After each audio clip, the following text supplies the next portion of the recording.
do site que existia um relógio, né, da violência doméstica. É uma iniciativa do Instituto, é uma campanha do Instituto, mas é importante que a gente diga que esse site é para ilustrar Sim. a violência que acontece. Não é que o site esteja computando em dados reais a questão da violência contra a mulher, até porque esses dados são dados difíceis, porque tem que ser entregue para a gente através da Secretaria de Segurança Pública de cada estado. A gente solicita. Então, assim, não é muito fácil o acesso a esses dados, não. Mas o que acontece foi que uma pesquisa realizada em 2015 pelo Datafolha e mostrou o número de mulheres, né, que sofreram agressão naquele ano, e a gente dividiu por dia, por hora, por minuto, por tipo de violência, e a gente vai mostrando através dos relógios da violência o tanto o percentual de agressão, a quantidade de agressão que acontece com as mulheres, né, a partir de horas, de minutos, dependendo também do tipo de violência. Sim. Se viu serve ainda hoje de referência, porque é um alerta, né? A cada 5 minutos, 2 mulheres são agredidas no Brasil. É muito complicado, né, Conceição? E assim, Conceição, eu estava olhando, pesquisando também, são muitas mulheres vulneráveis, né? Porque hoje em dia, nesse período de pandemia, elas ficam muito vulneráveis a essas situações, porque assim, como que uma pessoa, no caso a mulher, ela poderia, por exemplo, ela está sofrendo o abuso dentro de casa nesse período de pandemia, como que ela poderia estar recorrendo a uma ajuda? Porque, assim, fica muito complicado. Saiu até uma entrevista na televisão, entrevista não, né? Um comercial, digamos assim, do qual existia uma chamada em vídeo, não sei se você vai lembrar, e aí embaixo tinha uma mulher, né, que ela estava toda maquiada, toda arrumada, e aí teve uma menina que percebeu a reação dela, né, e mandou uma mensagem: amiga, tá tudo bem? E aí ela pegou, e assim que ele saiu, ela falou que estava sofrendo sobre o abuso e da violência, né, contra o marido, e ela não conseguia ver uma forma de se manifestar, né? Como que a mulher pode ser nesse período de pandemia? Como que ela poderia estar se manifestando ou pedindo ajuda? Olha, essa campanha que você falou é a campanha Call do Instituto Maria da Penha. A gente fez em parceria com a FBIS e a Vetor Zero. E essa campanha a gente queria realmente alertar as mulheres para as formas, os tipos de violência e as possibilidades de buscar ajuda, né? Os instrumentos de buscar ajuda. E também a gente queria incentivar a população, de uma forma geral, a denunciar, a se envolver nessa questão. Porque qualquer um de nós pode fazer parte da rede de apoio à mulher em situação de violência. Né? Então, assim, hoje, realmente, a violência doméstica, ela sempre existiu. Não é um caso, um fenômeno que está acontecendo agora por causa do isolamento social da pandemia da Covid-19, né? A pandemia da Covid-19, o isolamento social, a quarentena, agravou a situação. Por quê? Porque as mulheres estão mais tempo dentro de casa com seus agressores, né? Em tempo que antes, pelo menos, tinha um período de ir para o trabalho, né? Tanto da mulher como do homem, né? E nesses momentos também, ela teria mais possibilidade de se abrir. A gente sabe que também não é fácil, mas ela também teria mais possibilidade de se abrir com alguém do núcleo familiar dela ou de alguém que ela confie, do trabalho, de amigos, para ela conseguir começar a superar a situação da violência. Hoje não, ela está muitas vezes nesse isolamento social, nessa quarentena, com o seu agressor. O que torna mais difícil ela buscar ajuda. Às vezes ela está sendo monitorada, inclusive o celular dela está sendo monitorado, tanto nas redes sociais, como as ligações que ela faz. Então, como uma mulher dessa pode ligar para a polícia para pedir ajuda, né? Então, assim, são vários os procedimentos que podem ser feitos nesse momento. Alguns estados, a grande maioria dos estados, adotou a questão do BO eletrônico para violência doméstica. Então, a mulher que tem acesso à internet, que pode acessar, né, através de um smartphone ou de um computador, ela pode entrar através da delegacia eletrônica do seu estado e fazer um BO eletrônico no caso de violência que ela está sofrendo. Ela pode também, em caso de emergência, ligar para o 190, que é o telefone da polícia. Sim. Porque em caso de emergência, tem que se ligar para a polícia, tanto a mulher como qualquer outra pessoa que presencie ou que escute ou que saiba que aquela mulher está passando por agressão naquele momento. E isso que você disse, desculpa te interromper, é muito importante, né, Conceição? Porque, assim, tem muitas pessoas que presenciam, né, ou até mesmo escutam e ficam com medo de fazer essa denúncia. Mas, então, a pessoa que tiver ou mesmo presenciando ou tiver ouvindo o vizinho, por exemplo, pode estar fazendo, então, essa denúncia, né, para a polícia estar indo. Porque essa é a minha dúvida também, porque eu pensei que não poderia. Né? Porque, assim, é muito mais fácil, quando um vizinho estiver ouvindo, ele poder ligar, né, para estar fazendo essa denúncia, até mesmo ver o acontecimento, né? Então, achei isso interessante você ter falado que pode, sim, outras pessoas estar fazendo, sim, a ligação para o Disque Denúncia, então, que a polícia vai estar indo no local, correto?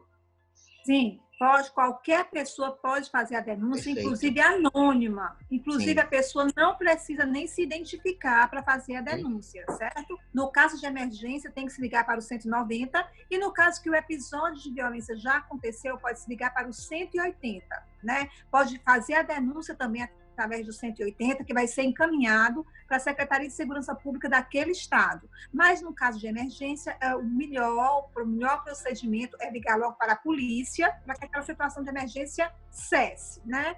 Além disso, nós também podemos fazer nossa parte enquanto cidadãos e cidadãs, mantendo contato diário, virtual, com a nossa rede de amigos, né? De amigas, especialmente, com a nossa rede de amigas. Se a gente sabe que tem uma amiga da gente que está em quarentena, em isolamento social com o seu agressor, às vezes a gente pode até combinar uma palavra-senha para ser usada no momento de emergência. E, às vezes, também prestar atenção aos detalhes. Isso é muito importante. Era isso que a gente também queria passar com a nossa campanha Call.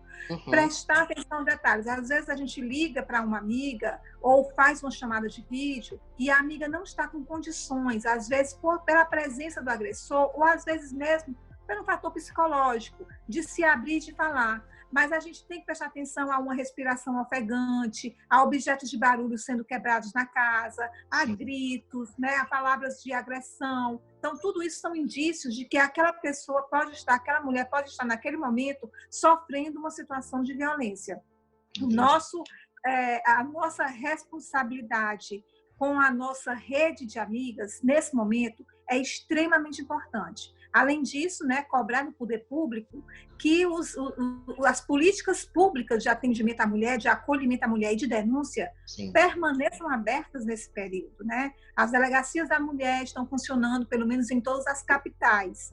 Nas cidades menores, infelizmente, a gente sabe que é muito difícil a questão dessas políticas públicas, né? Mas nesses locais onde não existem essas políticas públicas, tem que se ligar para o 180, tem que se ligar para o 190 quando houver, ou procurar uma delegacia comum mesmo. Porque é importante saber também que qualquer delegacia pode se fazer uma denúncia de violência contra a mulher, violência doméstica. Não é obrigado a ser só a delegacia da mulher, não. E pode nem ser qualquer outra delegacia, né? Qualquer delegacia. E também não é obrigado ser só no lugar onde não existe a delegacia da mulher, aí é que pode fazer uma delegacia comum. Não.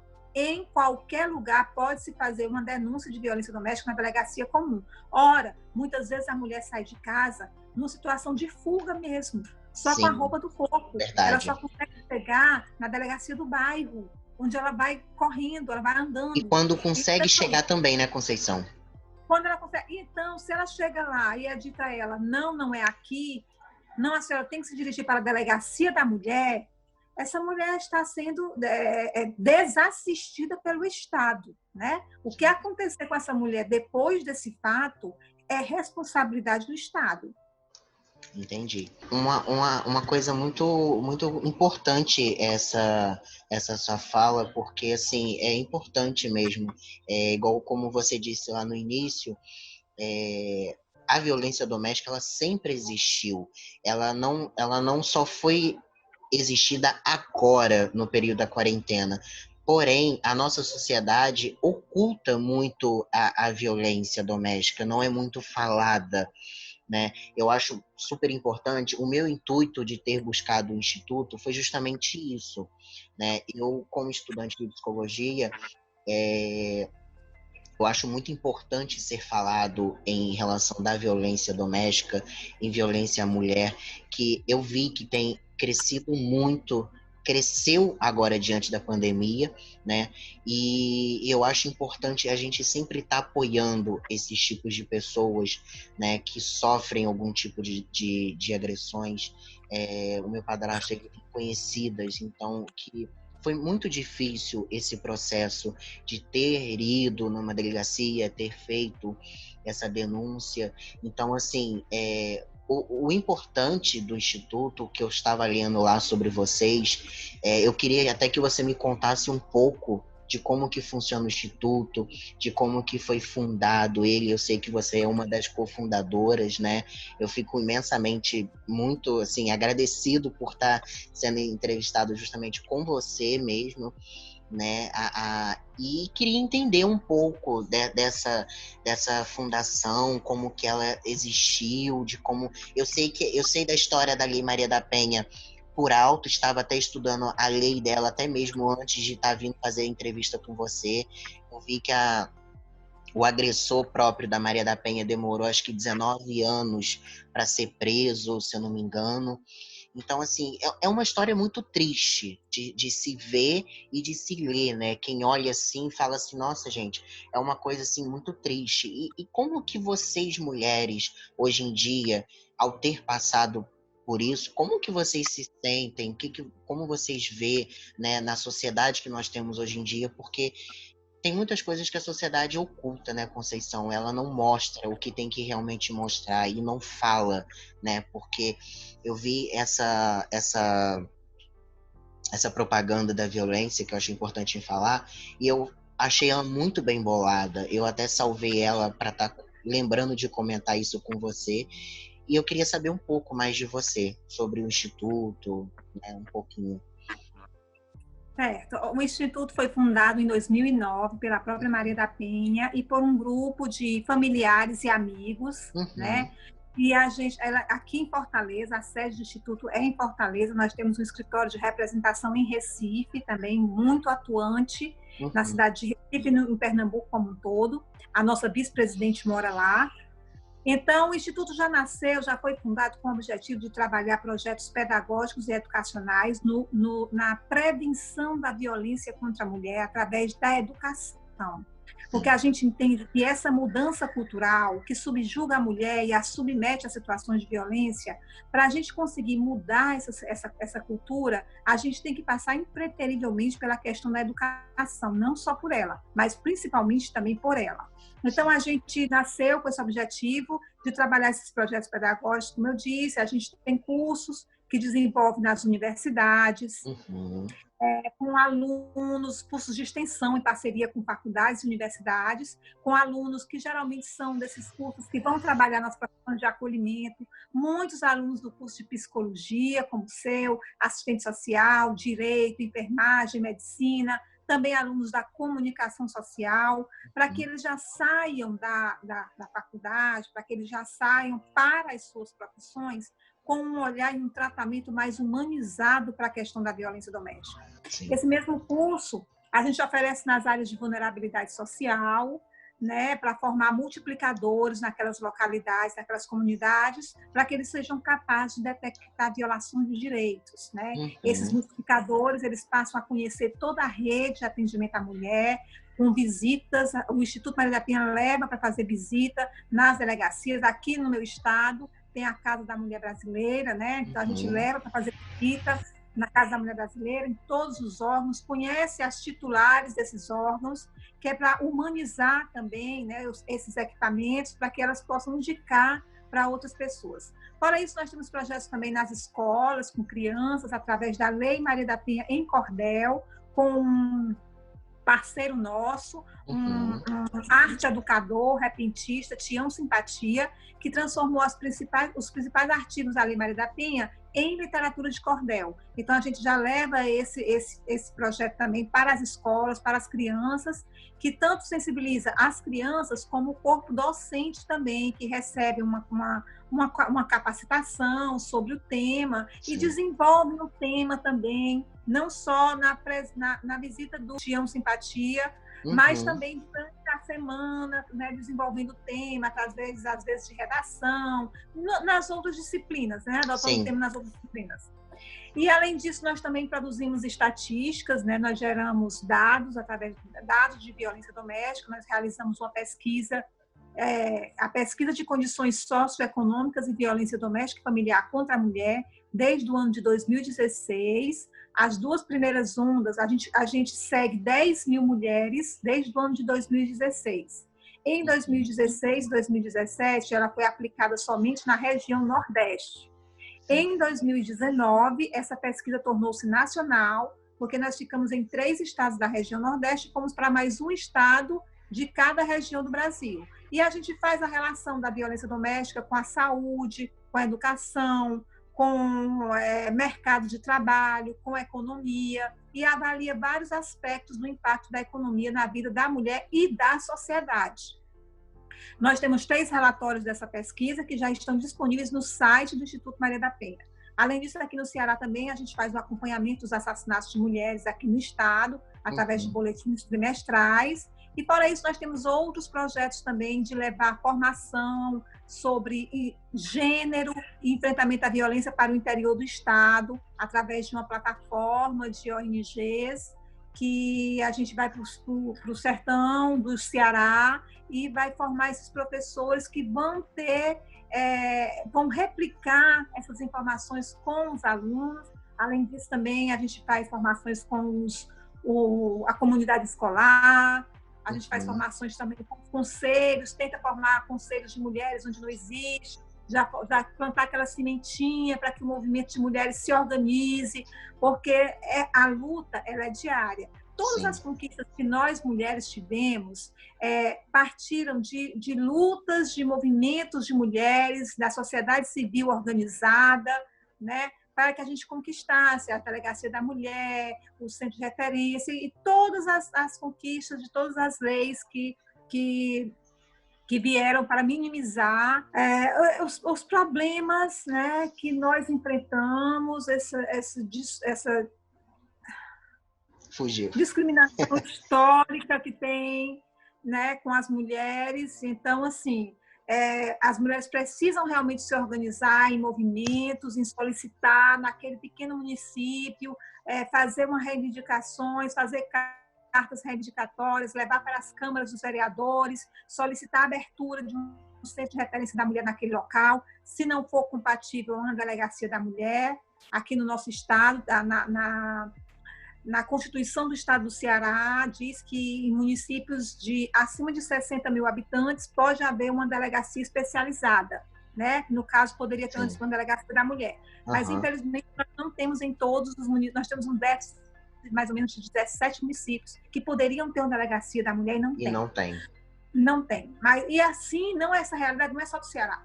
Essa realidade é uma realidade de quase todo, né? As capitais e as grandes cidades têm os equipamentos previstos pela Lei Maria da Penha, de denúncia e acolhimento, que são a Delegacia da Mulher, o Centro de Referência da Mulher, o Juizado de Violência Doméstica e Familiar contra a Mulher e uma casa-abrigo, que tem um endereço sigiloso, para onde a mulher e os seus filhos menores vão quando estão correndo risco de morte.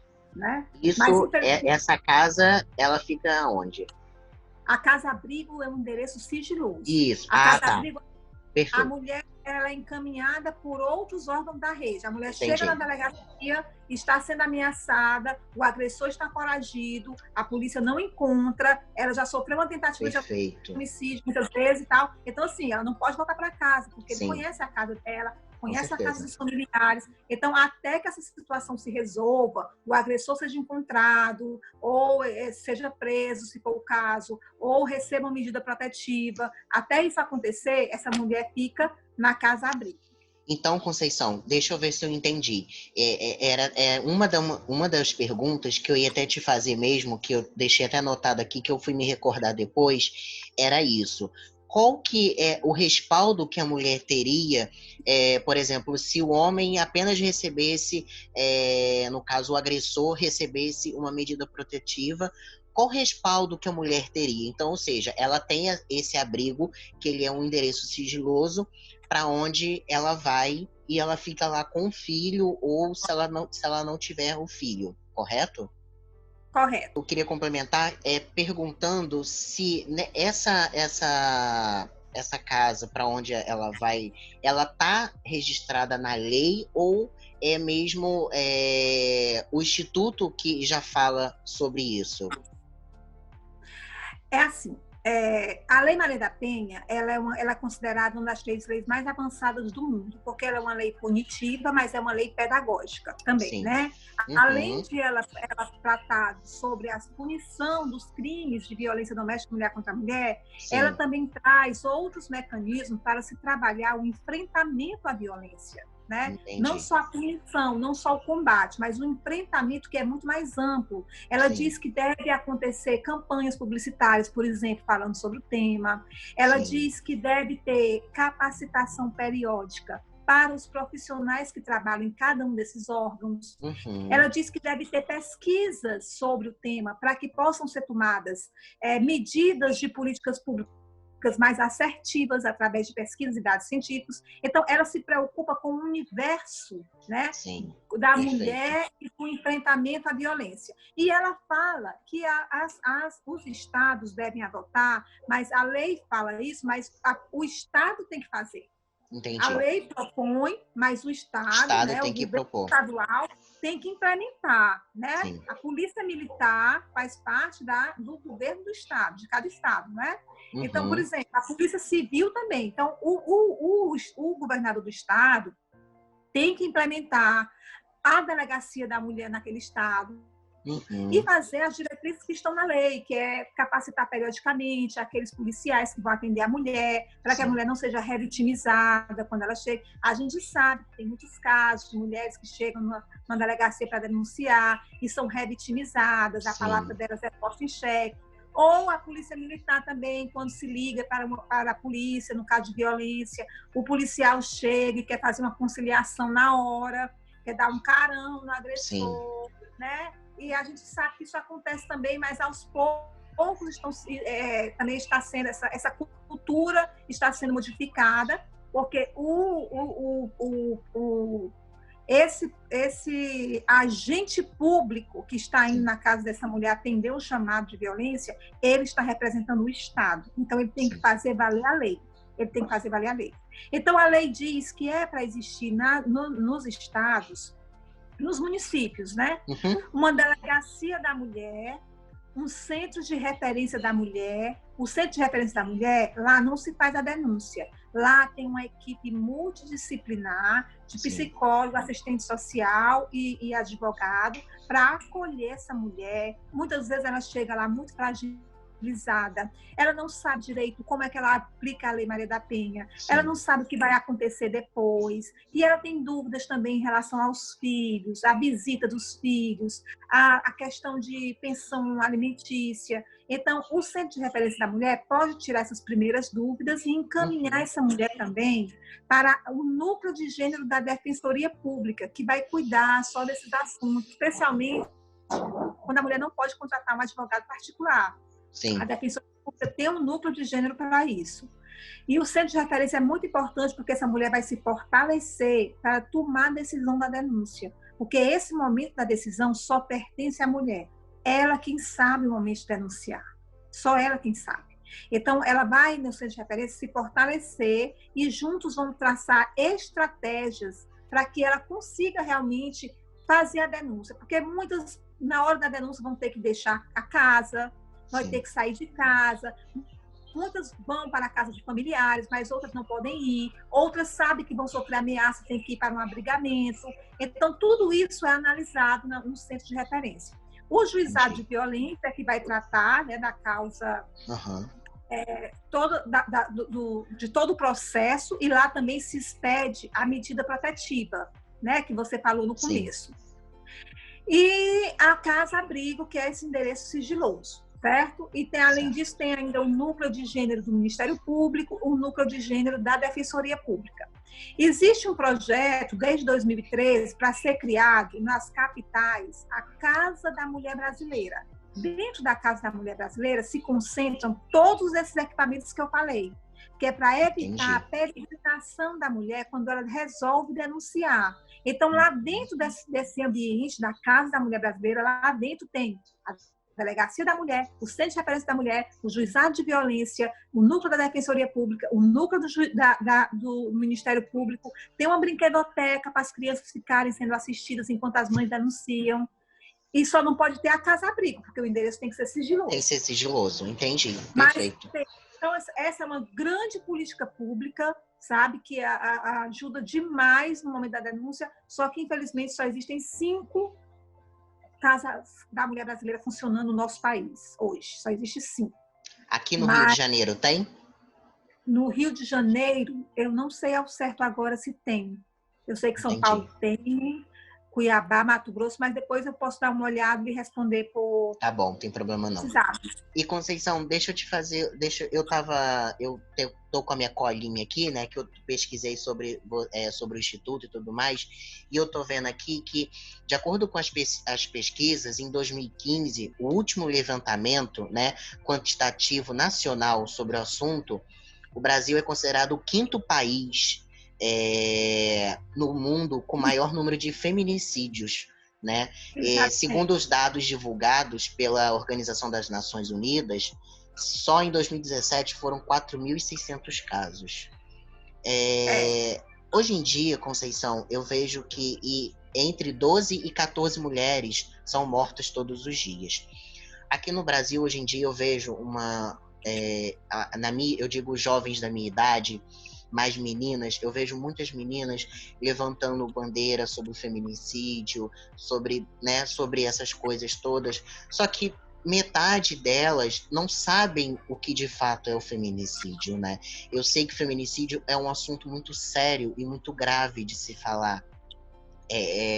Só mesmo quem passou, digamos assim, entre aspas, sabe, né, para poder falar um pouco sobre isso. Eu queria ouvir um pouco de você. Eu sei que o feminicídio, ele vem do termo femicídio. Femicídio. É cunhado pela socióloga sul-africana Diana Russell, em 1976, né, em Tribunal Internacional de Crimes contra as Mulheres. E aqui fala que a lei do feminicídio, o Brasil instituiu o crime de feminicídio, a lei número 13.104, conhecida como a lei do feminicídio, promulgada pela presidente Dilma Rousseff em dia 9 de março de 2015, que tornou o feminicídio como um homicídio. Correto? Crime hediondo. Não, como um crime hediondo. Crime hediondo. Então, perfeito. O feminicídio é o assassinato de mulheres apenas pelo fato de elas serem mulheres. É um crime de ódio, certo? Uhum. Geralmente proveniente ou da violência doméstica, a instância última desse ciclo da violência, porque a violência doméstica ela tem um ciclo, né? Sim. Que vai aumentando o grau de violência, e muitas vezes a instância última desse ciclo da violência é o feminicídio, é o assassinato dessa mulher. Ou quando essa mulher é morta em condições de desprezo, né? De desprezo ou tortura, crueldade, quando é desfigurado as condições de feminilidade da mulher, muitas vezes é desfigurado do seu corpo, o seu rosto, a sua genitália, né? Então, tudo isso é considerado feminicídio. Nem todo homicídio de mulher é um feminicídio. Sim. Existe, por exemplo, um latrocínio, que foi um roubo, né? Que causou a morte, mas não foi pelo fato do gênero feminino, né?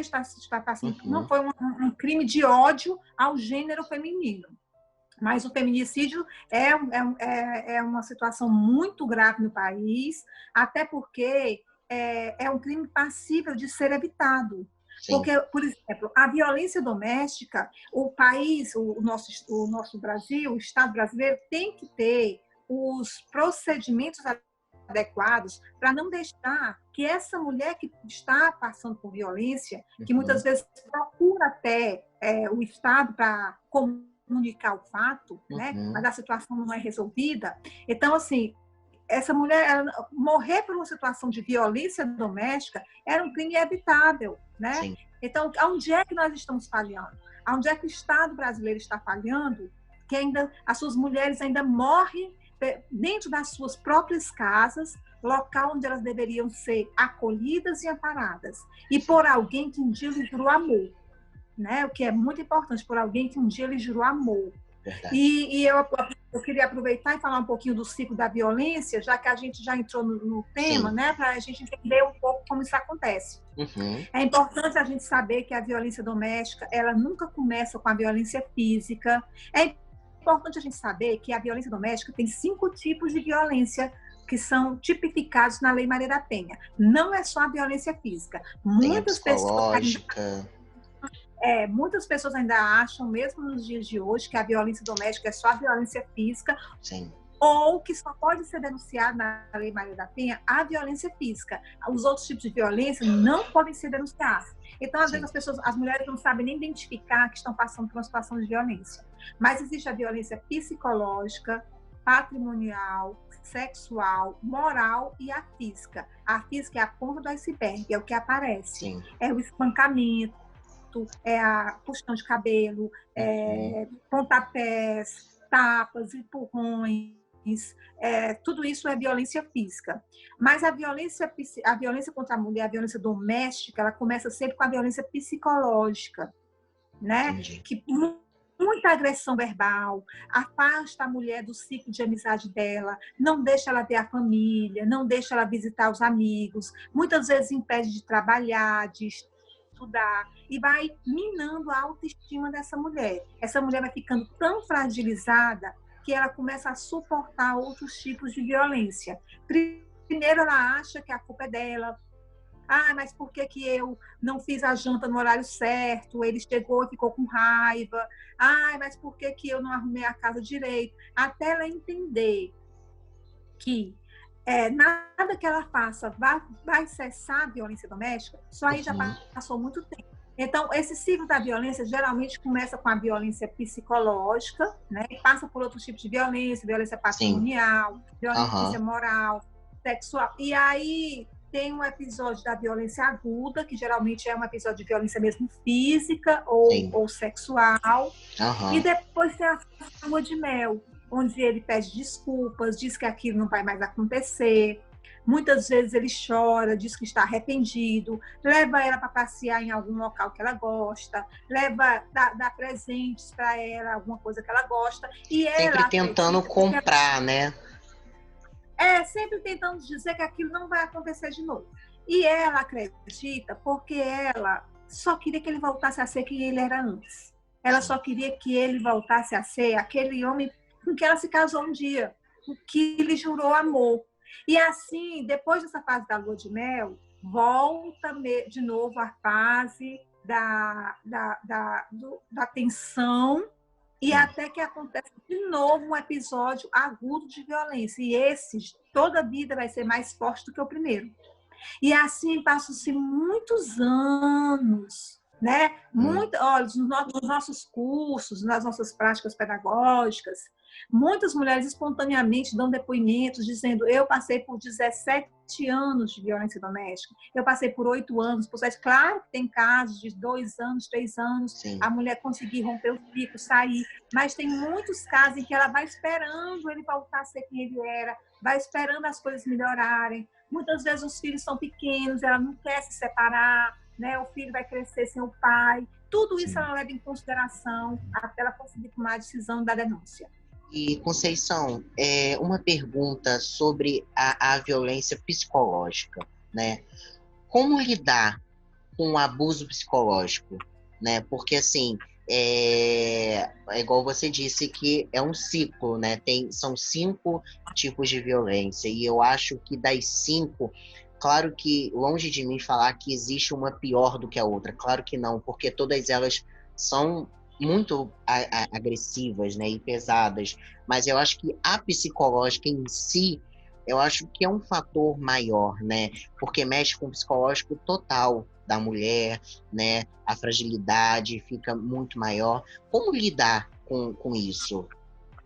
Sim, a violência psicológica, ela deixa marcas na alma, né? E essas são muito mais difíceis de serem tratadas. Então, a informação é sempre, ainda continua sendo, a maior arma que nós temos no combate, no enfrentamento à violência contra a mulher. Porque a informação salva vidas e é capaz de tirar uma pessoa da escuridão. Então, assim, quando a mulher consegue reconhecer que está no relacionamento abusivo ainda na fase da violência psicológica, ela pode tentar tomar logo uma atitude, né? Muitas Sim. vezes conversando com alguém que ela confia.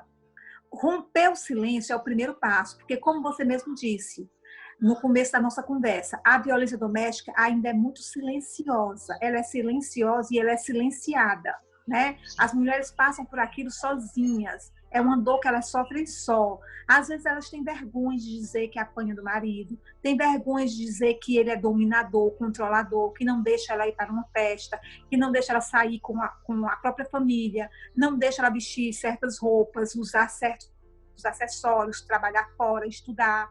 Então, ela fica pisando em ovos naquela relação, porque qualquer coisa pode estartar uma grosseria, um episódio de agressividade, às vezes até na frente de outras pessoas. E ela fica, então, tão fragilizada, com tanto medo que isso aconteça, que ela começa a aceitar e ficar passiva para que aquilo não aconteça.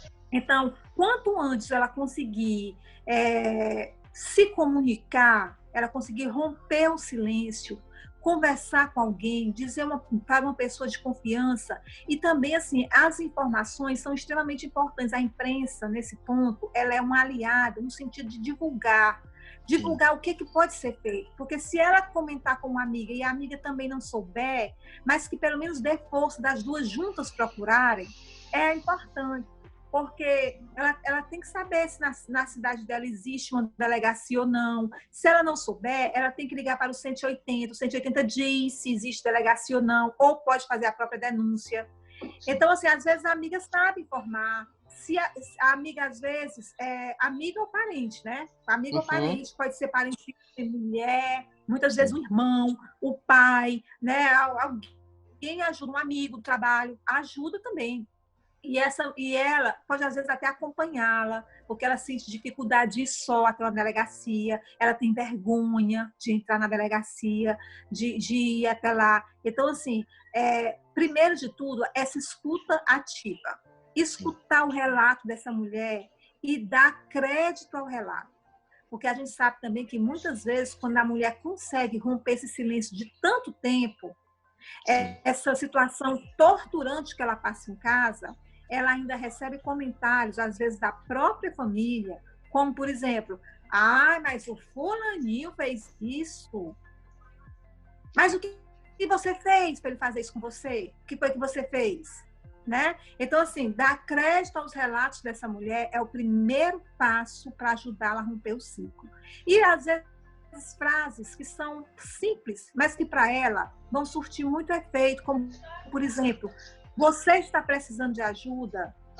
Eu posso ajudar? O que eu posso fazer para lhe ajudar? Né? E escutar esse desabafo, porque a própria mulher, quando ela conta a situação que ela está passando, ela está se escutando. E ela também, nesse momento da escuta dela própria, ela pode estar traçando estratégias também para conseguir sair e romper o ciclo, né? Ela consegue entender que o que ela está passando é grave, né? Porque, às vezes, quando está só dentro do ambiente, a pessoa não consegue ter pensamentos muito, muito claros a respeito. Sim, é verdade.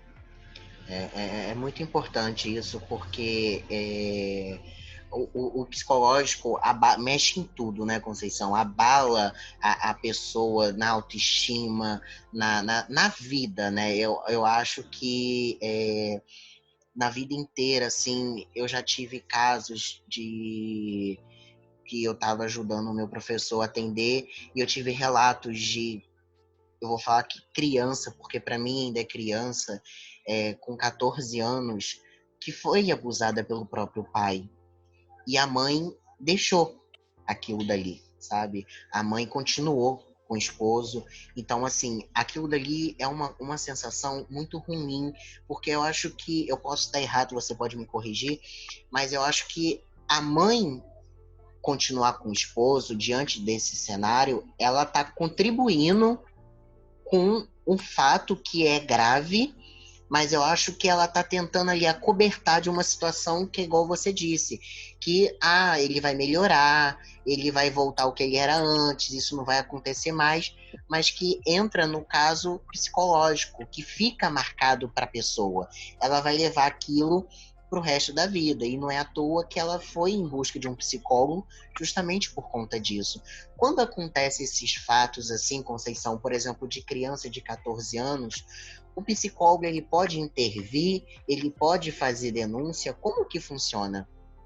Olha, nesse caso, eu acho que tem que ser tratado com o conselho tutelar, né? O conselho Por ser tutelar tem menor que... de idade, né? A Lei Maria da Penha ela pode ser aplicada concomitantemente com, por exemplo, o Estatuto da Criança e do Adolescente, Sim. com o Estatuto do Idoso, né? Pode ser aplicado concomitantemente, mas nesse caso eu acho que tem que ser imediatamente informado ao Conselho Tutelar ou ao Ministério Público também, né? Numa situação como essa. E esses próprios órgãos vão dispor de um psicólogo para fazer todo o acompanhamento, inclusive da escuta dessa criança, que essa criança ela não pode ser escutada por profissionais apenas, né? Tem que ser intermediado por um psicólogo, mas é passível de ser aplicada a Lei Maria da Penha, sim, nesses casos, concomitantemente ao Código, ao Estatuto da Criança e do Adolescente. Entendi. E deixa eu te fazer outra pergunta, Conceição. Feminicídio só vale crime cometido pelo marido ou namorado? Não. O feminicídio, como eu disse, ele pode ser um crime de violência doméstica familiar contra a mulher, no contexto da violência doméstica familiar contra a mulher, ou um crime de menosprezo à condição feminina, né? Um crime de ódio e menosprezo à condição feminina. Quando eu disse a você que, por exemplo, tem um assassinato de mulher onde o corpo dela está desfigurado, os cabelos cortados, o rosto retalhado, muitas vezes os seios foram arrancados, a genitália dela foi... Então, tudo isso mostra o menosprezo ao gênero feminino, à condição feminina. Nesse caso também, é um crime hediondo de feminicídio. Feminicídio. Qual a diferença do homicídio para o feminicídio? Homicídio é todo assassinato, né? Qualquer assassinato é um homicídio. Para ser feminicídio, é como eu estou lhe dizendo, é a questão de um crime de ódio contra a mulher pelo fato do gênero feminino, que pode ser ou pela instância última do ciclo da violência ou no caso de menosprezo à condição feminina. Entendi. A condição do gênero feminino. Entendi. Por que uma lei específica para a morte de mulheres é importante? Porque, como você mesmo disse, nós somos o 5º no ranking de 83 países, né, que mais matam mulheres no mundo. Então, assim, a lei por si só, ela não faz acabar com aquele problema, não é? Tem que existir uma série de fatores confluindo para que se solucione isso. No Código do Brasil, das leis, já, o artigo 121 do Código Penal, já se diz que o homicídio não pode fazer homicídio. O homicídio é crime. E nem por isso o homicídio deixou de acontecer, né? A Lei Maria da Penha está aí, mas nem por isso a violência doméstica deixou de acontecer. O que tem que fazer é tirar a lei do papel, é implementar as políticas públicas previstas pela lei. A Lei Maria da Penha, ela não faz acabar com a violência doméstica, mas ela dá condições para a mulher superar a situação da violência doméstica. E tudo isso que foi criado a partir da lei só foi criado por causa da lei, né? E a partir daí começou-se a falar mais no assunto, e a partir daí as mulheres começaram a entender mais o que é, e começaram a acessar a lei, e vieram novas iniciativas, como, por exemplo, você até me perguntou, né? Mas a medida protetiva, ela é eficaz?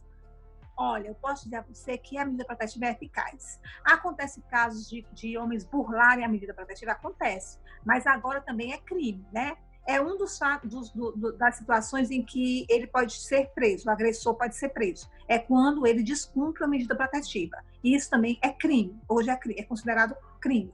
Então, assim, a medida protetiva, ela é eficaz na grande maioria dos casos, mas aos poucos também foram introduzidas outras alternativas para fazer valer cada vez mais a medida protetiva, como, por exemplo, muitos estados adotam o tornozelamento eletrônico, né, a tornozeleira eletrônica, com o botão, que em muitos lugares é chamado botão do pânico, né, e em outros lugares são outras tecnologias, como aqui no Ceará, que não é necessário a mulher apertar nenhum botão, basta ela ficar com o equipamento dela carregado, que é tipo um celular carregado, e na hora que o agressor se aproxima dela, se ela tem a medida protetiva, né, de afastamento, tem um painel na Secretaria de Justiça daqui, do Estado, que é verificado os pontinhos lá, se encontrando, e a polícia é acionada imediatamente, né? Então, a mulher não precisa apertar nenhum botão e nem nada. É uma das tecnologias mais avançadas que tem nesse caso. Então, assim, tudo isso são alternativas para fazer valer aquela lei, né? Tornar crime o descumprimento de medida protetiva, já endurece, né? O tornozelamento eletrônico para saber se ele vai descumprir, endurece. Criar a Patrulha Maria da Penha, como muitos estados têm. O que é que e faz? No Rio de Janeiro, isso eu sei que tem. Geralmente é a Guarda Civil, né, que é a Patrulha Maria da Penha, que ela visita, ela recebe a lista de todas as mulheres que têm a medida protetiva naquela localidade, e ela visita periodicamente as mulheres para perguntar se o agressor está descumprindo a medida, se ele está entrando em contato, se ele está passando no WhatsApp, se ele está falando, se ele está ameaçando. E visitam também o agressor para dizer a ele, reforçar, não descumpra, porque se você descumprir, você vai preso. Sim. Então, sim, dá muito resultado. Só que a Lei Maria da Penha não é só uma lei punitiva. Então, a gente não precisa só de endurecimento da lei. A gente não precisa só da criação de mais delegacia da mulher. Isso é importante, eu não estou dizendo que não é. Sim. É extremamente importante que todos os municípios que comportam a delegacia da mulher tenham uma delegacia da mulher.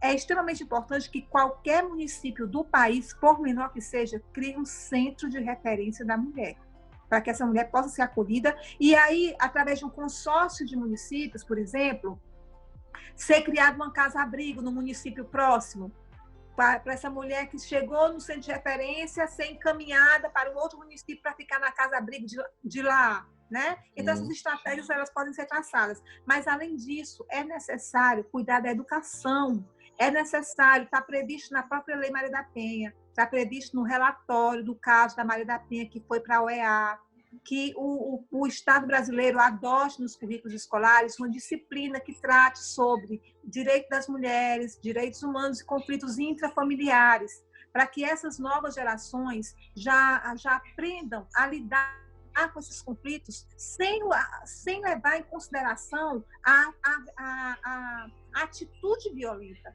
Porque Sim. muitas vezes é só dessa forma que sabe se lidar com o conflito. O próprio homem, o próprio agressor, muitas vezes diz: eu vi o meu pai bater na minha mãe, eu vi o meu irmão mais velho bater na minha irmã, na esposa dele, eu vi o vizinho bater na vizinha, e ele só sabe resolver conflito dessa forma. Por isso que agora também foi incorporado na Lei Maria da Penha que os homens autores de violência passem por grupos reflexivos de reeducação, né, e reflexão sobre as suas condutas, essas masculinidades tóxicas, né, para eles começarem a repensar as condutas dele, porque apenas afastar aquele casal, aquela mulher foi protegida. Sim. Mas ele, muito provavelmente, vai formar um novo casal, vai formar um novo par, né, vai ter um novo relacionamento. E então ele está propenso a praticar de novo situações de violência com a nova parceira. Então, ele também precisa passar por essa questão para que ele possa repensar e rever as formas de relacionamento que ele antes achava que só existiam aquelas que se tratavam com conflito e com agressividade. Entendi. E hoje em dia, Conceição, ao seu ver, tirando aí no seu município, você sabe se a lei, muitos municípios e estados têm cumprido com a lei no quesito de estar levando a essa educação para as escolas, tá ensinando isso para as crianças, porque eu vi que o Instituto tem, né, como você me disse no início. Eu acho muito legal isso. Você acha que hoje em dia tem acontecido isso? Olha, Alex, existem projetos pontuais. Existem projetos pontuais. Ainda não é uma política de Estado. E só vai resolver quando for uma política de Estado. Envolvendo política, se envolve muitas coisas, né, Conceição? Passa a ser muito Sim, complicado. tem que ser adotado mesmo pelo MEC como uma política de Estado, sabe? Para que as novas gerações possam começar a repensar a questão da violência, e tem que ser falado de uma forma educacional, de uma forma pedagógica como um todo, em campanhas publicitárias que não podem existir somente nos momentos de 8 de março, do mês de aniversário da Lei Maria da Penha, que é o mês de agosto, ou em novembro, que tem uma grande campanha mundial, né, encabeçada pela ONU, que é os 16 dias de ativismo pela não violência contra a mulher. Então, assim, não só nesses períodos, mas tem que ser uma coisa periódica, né, para que aquela mulher que pegue um ônibus, ela possa ver lá um cartaz, ela possa assistir na TV aberta uma propaganda, né, uma informação sobre o que é a violência doméstica, sobre quais são os canais de denúncia. Então, isso aí tem que acontecer corriqueiramente. A questão da violência doméstica é tutorial. Tem que ser dito passo a passo, sabe? Tem que ser explicado o que é. Porque quem está dentro da situação não consegue enxergar, muitas vezes, que está passando por violência doméstica. E por que isso? É uma questão de ignorância, no sentido de ter uma baixa escolaridade, de não ter um... Não é. Infelizmente, a violência doméstica, ela está presente em todas as classes sociais, todos os níveis culturais, todas as raças, credos, religiões. Mas, assim, a mulher está tão fragilizada, às vezes, ela não tem dependência financeira desse homem. Ela tem dependência emocional, que é muito pior, às vezes, é muito mais difícil se libertar, né? Apesar de que a gente sabe que a dependência financeira é um dos fatores que faz com que a mulher suporte por mais tempo a questão da violência. Essa dependência emocional é também muito difícil de ser rompida, né? De ser rompida. E essas mulheres passam também pela mesma forma, muito tempo dentro do ciclo, com dificuldade muito grande de romper o ciclo e de conseguir realmente reorganizar a sua vida, reestruturar, porque quando a violência acaba, a vida recomeça, é outra coisa. Sim. As marcas ficam por um tempo, mas a vida recomeça. Sim. E, Conceição, na sua opinião, quantas mulheres hoje em dia têm coragem de fazer a denúncia? Como assim? Qual o percentual? Isso, um percentual assim... Não, esse percentual a gente não sabe realmente, eu acho que não tem estatísticas sobre isso. Não tem, né? Eu desconheço, né? A gente sabe que na média 2 a cada 5 minutos, 2 mulheres são agredidas, mas a gente sabe que o número de denúncias vem aumentando, né? Isso não significa necessariamente que a violência está aumentando. Sim. Isso pode significar de que as mulheres estão acreditando mais nas políticas públicas, elas estão tendo mais confiança, né? Acreditando no Estado, e por isso elas vão denunciar, né? É isso que a gente pode dizer que pode estar acontecendo. Ontem eu estava olhando no site de vocês a questão do relógio, igual eu comentei no início, e eu anotei uma numeração assim, importante, como você disse, vale lembrar que o relógio ele é apenas um número, igual você disse, que não tem como ter a estatística ali de sempre estar olhando os boletins, sempre atualizando o real, né? Mas uma coisa muito importante que eu estava vendo, que a cada 2 segundos uma mulher é vítima de violência física ou verbal no Brasil. Números atuais de 29.375 e reticências porque estavam aumentando. Esse número é muito grande, né, Conceição? De pessoas que é igual como eu disse lá no início, é muito a sociedade oculta, né? Eu acho que isso tem que ser mais visto, mais falado. e feito mais propaganda. Não é igual você disse que só tem que lembrar em datas específicas, e sim ser falado recorrente em cartazes, jornais, e sempre ali tá ajudando as mulheres em prol delas, sempre tá procurando ajuda, sempre demonstrando o que de fato é a violência doméstica, né? E a pessoa ter coragem, porque eu acho muito difícil, igual quando eu te perguntei da estatística, eu acho muito difícil uma mulher ter coragem de denunciar o agressor, né? Porque ela fica com medo da retaliação, né? Olha, vários são os fatores que fazem com que a mulher suporte por mais tempo a violência e ela fica com medo da retaliação do agressor. Ela sente vergonha de dizer que passa por violência doméstica. Ela tem receio, às vezes ela não quer voltar para casa dos pais. Sim. Né? Muitas vezes também a família é uma família de baixa renda, e ela com os filhos vão ser um peso a mais, né, na família, financeiramente falando.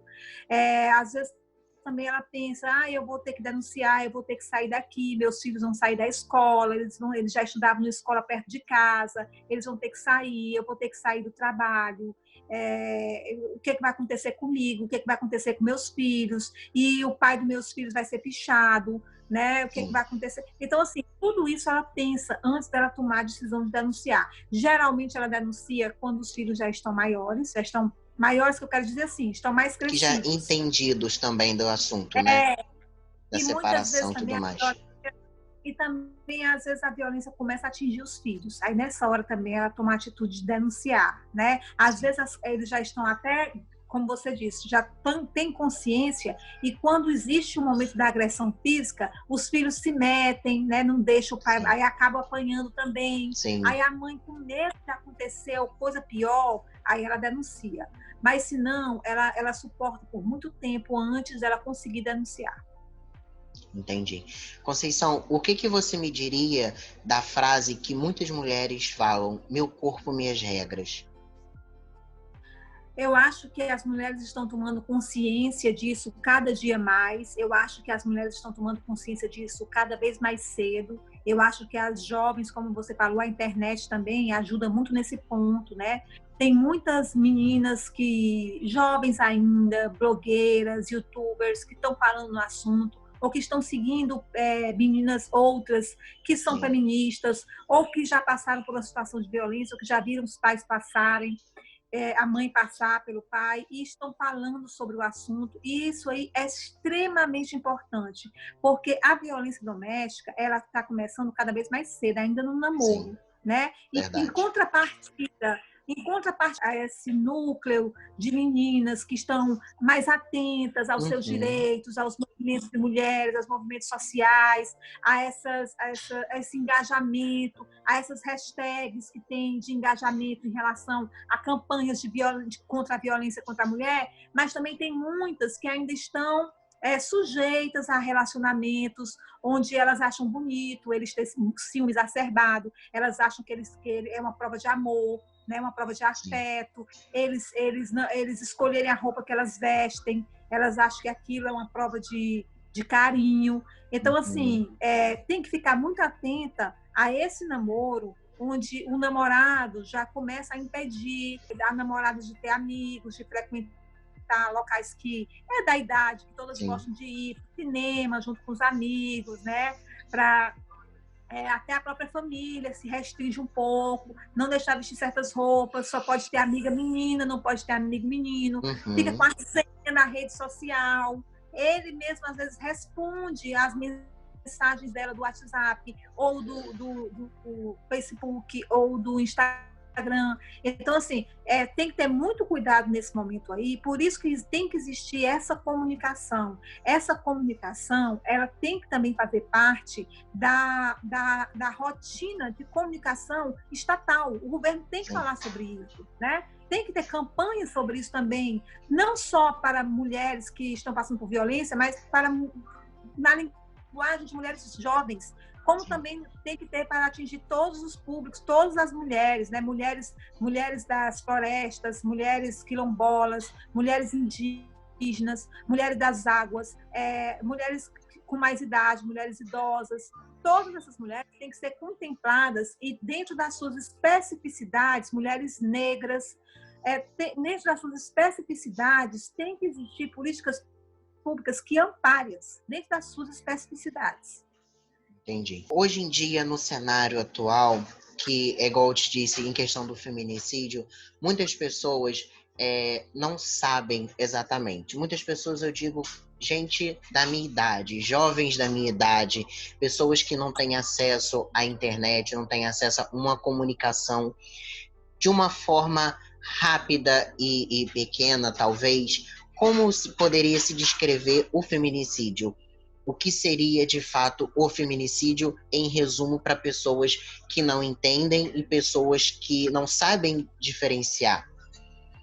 O feminicídio é o assassinato de mulher ou por uma questão de violência doméstica. A mulher já vinha passando por tanta violência que chegou o dia que ele matou, ou numa situação em que a mulher está sendo morta com um crime de ódio, de menosprezo à sua condição feminina, que geralmente é caracterizado pela desfiguração do corpo da mulher, da sua genitália e dos seus aspectos de feminilidade. Isso é o feminicídio.